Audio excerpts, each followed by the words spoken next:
desse primeiro módulo é um módulo introdutório. Nós não vamos detalhar esses eventos nessa primeira parte do treinamento. Vamos entender como é que vai ocorrer a funcionalidade do E-Social. E isso é muito importante porque ele é o coração dessa nova ferramenta. Entender como é que ele funciona para depois passarmos aos processos. Então, vejamos, essa parte introdutória, nós vamos entender como foi que ele surgiu e qual foi a necessidade do início do E-Social. Primeiro, ele iniciou pela ideia de centralizar e unificar as informações trabalhistas. Então, se a gente for nas sequências de implantação, nós tivemos, no slide de introdução, lançamento do projeto E-Social, lançamento do portal do E-Social, que foi em julho, meados de julho de 2013. Aí vieram as primeiras orientações, que foi o Manual 1.1, através da Circular Caixa 642 de 2014, a Circular Caixa 657 de 2014, alterando o cronograma de implantação. Tivemos o Decreto 8.373 de 2014, onde foi regulamentado pelo governo federal a implantação dessa ferramenta. Então, a gente pode perceber que nós não teremos retorno aí para as ferramentas que hoje existem, né? É uma realidade, e lembrando que o E-Social, ele não inicia na sua implantação. O E-Social inicia na preparação da empresa, e que nós vamos perceber isso no decorrer do treinamento, né? Resolução número 1 do Comitê Gestor, que foi aonde vieram os manuais, e os layouts. O manual 2.0 do E-Social, ele surgiu através dessa resolução do Comitê Gestor, e o manual 2.0, e agora, recente, há uma semana, 2 semanas no máximo, foram divulgados os manuais para desenvolvedores, que são aqueles que irão preparar as ferramentas, os sistemas de informática para que possa atender de forma bem eficiente o E-Social. Lembrando que todo o sistema de folha de pagamento, eles terão que se adaptar a essa nova realidade, tá certo? Mas o que é o E-Social? Por que a gente viu que existe a regulamentação e por que foi que ele surgiu? Qual é a premissa do E-Social? Como é que nós vamos ter que nos adaptar a essa nova realidade? Vejamos. Hoje, o departamento pessoal, ele trabalha com várias obrigações acessórias mensais e anuais. Essas obrigações, elas são descentralizadas, né? Elas são descentralizadas, ou seja, cada ente que precisa das informações trabalhistas e previdenciárias, eles têm seu banco de dados, como, por exemplo, a GFIP, o CAGED, a RAIS, a DIF, o perfil profissiográfico previdenciário. Então, eu tenho as informações sendo enviadas para vários entes com bancos de dados distintos. Por exemplo, se eu envio na GFIP um arquivo cfip.re, lá importei da folha de pagamento, nessas informações eu tenho a base de cálculo das contribuições previdenciárias, eu tenho a base de cálculo do FGTS, as informações dos dados do trabalhador, inclusive as suas movimentações, seja ela por um afastamento previdenciário ou um afastamento, um desligamento, se for o caso. Essas informações vão todas na GFIP. E é interessante que não existe um critério de validação. Como, por exemplo, se eu enviar o PIS, ou o chamado NIS, que a gente vai também discutir os identificadores um pouco mais na frente com os módulos de identificadores, nós podemos perceber que não tem um critério, ou seja, na hora que eu digo que um número, um PIS válido, digo que ele está vinculado ao trabalhador João, a GFIP, na realidade, a CEFIP, que é o programa que gera a GFIP, não vai fazer essa crítica, não vai dizer, opa, esse PIS não é do trabalhador João, ele não diz isso. Isso gera uma série de inconsistências. Isso atrapalha muito os benefícios previdenciários, atrapalha o FGTS propriamente dito. Isso é uma ferramenta chamada GFIP. Aí a gente vai para o Ministério do Trabalho, onde essas empresas elas têm que enviar um arquivo chamado CAGED, né, através do programa de validação, onde eu digo quais foram os empregados admitidos e demitidos naquela competência. essas informações não se cruzam com a GFIP. Então, se eu informar que o PIS de um trabalhador lá no CAGED é 1 e o PIS do trabalhador, o mesmo trabalhador na GFIP é outro, eles não vão se cruzar. Isso gera inúmeras inconsistências. Aí eu venho a RAIS, vem a DIF, onde é uma obrigação anual, que também não vai cruzar. Vendo esses problemas, essas inconsistências, através de um braço do SPED, foi elaborado o projeto E-Social, que tem como premissa unificar, padronizar, né, e validar essas informações que vêm da relação de trabalho, que vêm da relação de emprego. Né? Essas informações elas serão validadas e armazenadas num único ambiente, e esse ambiente nacional, né, que se chama SPED, que a gente vai trabalhar um pouco mais nos outros módulos.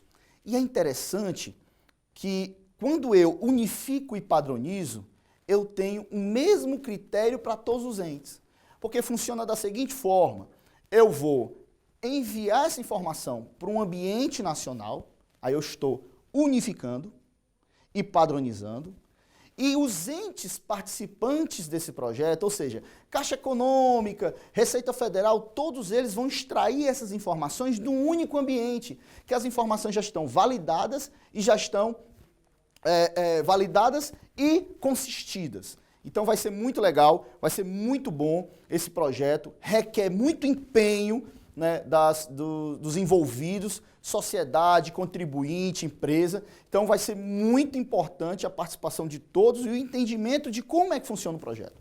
Porque se percebermos, nós não vamos ter nenhuma condição diferente do que já existe em relação à legislação. Se nós percebermos, nós seremos cobrados exatamente o que já existe.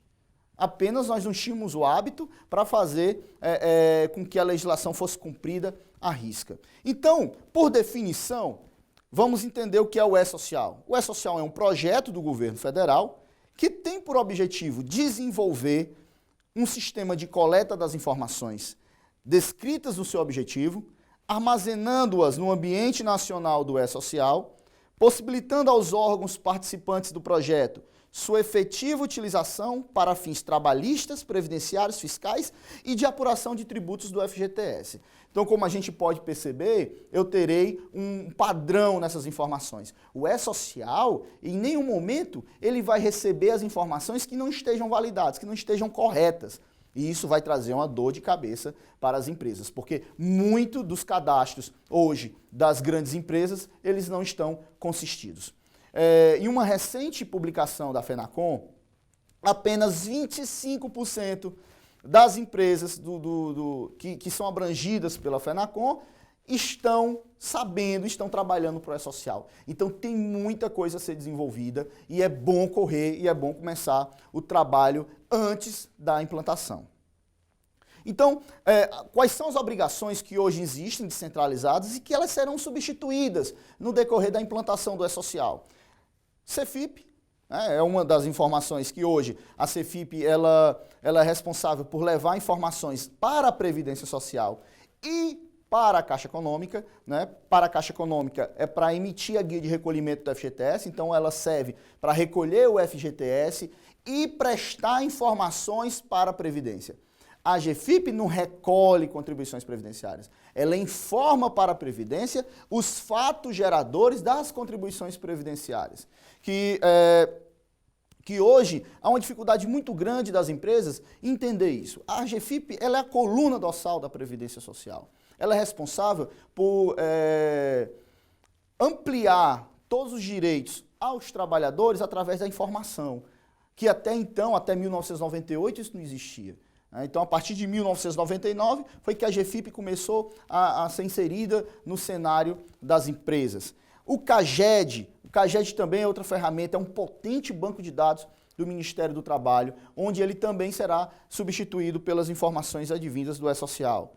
Já nas obrigações anuais, nós temos a RAIS e a DIF, que são também obrigações, aquelas que eu mencionei no começo do curso, que elas têm um papel também fundamental hoje no desenvolvimento social, porque essas ferramentas, elas dão subsídios de informações para que tenhamos políticas sociais, políticas econômicas, através do emprego, do desemprego, como é que está a taxa de emprego. E essas informações, elas serão conservadas junto ao E-Social e mais ainda, elas serão consistentes, elas terão uma validade muito maior, porque elas terão dados corretos, onde a ferramenta E-Social, ela vai ele vai cobrar isso do contribuinte da sociedade como um todo, né? E quais são os entes que vão participar desse projeto? Nós temos a Receita Federal, o Conselho Curador do FGTS, o Ministério da Previdência Social, o Ministério do Trabalho e Emprego, o INSS, tá? Esses órgãos todos, eles vão extrair a informação de um único ambiente. Então, eles vão ter a mesma informação em tempo real. Nós vamos entender como é que funciona a transmissão, como é que funciona essa parte técnica também aqui no curso. E vocês vão entender que o ente ele vai buscar essa informação no repositório nacional e vai extrair a mesma informação que está validada. Isso é muito legal, porque eles vão falar a mesma linguagem. O trabalhador não vai chegar na Previdência Social e vai encontrar uma informação, vai chegar no Ministério do Trabalho e vai encontrar uma outra informação dele. Pelo contrário, nós vamos ter sim uma validade nesses cadastros. E vai ser recorrente, pessoal. Eu vou falar aqui o tempo inteiro de cadastro, vou falar de preparação da empresa, porque a gente que vem trabalhando o E-Social desde a sua concepção e vendo esse projeto evoluir, nós percebemos a importância que tem essa condição de preparar a empresa antecipadamente, tá? Então isso é muito importante. Turma aí de toda a região do país, tá certo? Preparem-se. Isso não vai ser uma premissa apenas para o Sul, para o Nordeste, não. Todo o país, seja ele do servidor público ao estagiário, todas as informações vindas da relação de trabalho, da relação de emprego, eu sou obrigado a fornecer isso ao E-Social. Então, prefeituras, órgãos governamentais, dos estados, municípios, da União, empresas, enfim, produtor rural, empregador doméstico, todo mundo que tenha relação de trabalho tem que ter essas informações junto ao E-Social. Tá? E qual é a finalidade dessa ferramenta? Viabilizar a garantia dos direitos trabalhistas e previdenciários, né? Eu vou garantir. Ora, se eu tenho a minha informação consistida, estou enviando a informação para o ambiente nacional, se de repente o trabalhador ele sofre algum tipo de doença e precisa se afastar, as informações preliminares já constam lá no ambiente da Previdência Social, porque elas estão corretas. Hoje, muitos trabalhadores têm os benefícios declinados por conta de informação. Por exemplo, eu tenho um primeiro emprego, tá? Estou no primeiro emprego, não tenho um número de PIS ainda. A empresa, por sua vez, não mandou a informação para a Caixa Econômica para ser constituído o PIS do trabalhador. Chega o momento de recolher o FGTS.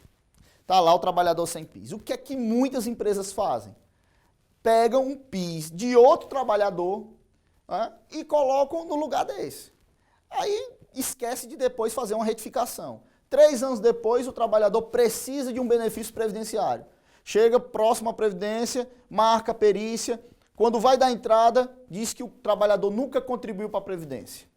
Por que isso aconteceu? Porque o número do PIS está incorreto. O PIS a ser utilizado é de outro trabalhador. Então, o E-Social ele vai barrar isso aí. Primeiro porque ele só vai aceitar a informação a partir do momento que ele faz uma consulta prévia aos cadastros. CNIS, ao cadastro da Receita Federal em relação ao CPF. Então, muito cuidado. Aí você diz, Jonathan, mas hoje nós temos um problema muito sério. Eu vou discutir isso mais lá na frente, mas nós temos um problema sério. A Caixa Econômica quem elabora o número do PIS. Eu estou na véspera de uma admissão, fechamento de folha junto ao E-Social. Não tem o número de PIS do trabalhador. E aí? A Caixa Econômica ela desenvolveu uma ferramenta para poder você fazer o cadastro do PRIS online. Ou você faz individual, pelo um código de acesso e senha, ou você faz pela conectividade social através de lotes. Né? Então a Caixa Econômica ela está comprometida a dar agilidade ao processo de elaboração desses identificadores. Simplificar o cumprimento das obrigações. Aí tu diz, Jonathan, tudo bem, o E-Social, ele vai unificar, ele vai padronizar essas informações, mas como é que ele vai simplificar? Porque você só vai precisar enviar uma vez. Essas outras declarações, você precisa enviar várias vezes a mesma informação. Por exemplo, eu mando a informação de um trabalhador para a GFIP, estou mandando essa informação também para o CAGED, a mesma condição, a RAIS, a mesma condição, nome, PIS, CBO do trabalhador, e para a DIF também, CPF. Não. Então, por que ela está sendo recorrente? Então, eu vou simplificar porque eu vou unificar, eu vou padronizar essas informações. Então, isso vai trazer uma agilidade nos processos. Apesar da quantidade de envios de arquivos que vai ser superior às obrigações que nós temos hoje, mas a gente vai ter, sim, vamos dizer, uma simplificação desses processos. Porque hoje nós mandamos 4 obrigações básicas, praticamente. 2 mensais e 2 anuais. Uma básica, GFIP e CAGED, e anual, que essas 2 são mensais, e anual, DIF e RAIS, 4. Aí tu diz, beleza, Jonathan, mas quantas informações eu vou ter que transmitir mensalmente? Bem, o E-Social, ele tem previsto 39 eventos. 39 eventos. Mas não necessariamente você vai transmitir 39 eventos mensais, nós vamos descobrir por quê. Mas transmitir uma vez você já está tranquilo porque você já prestou informação a todos os órgãos, já que eu tenho um ambiente nacional.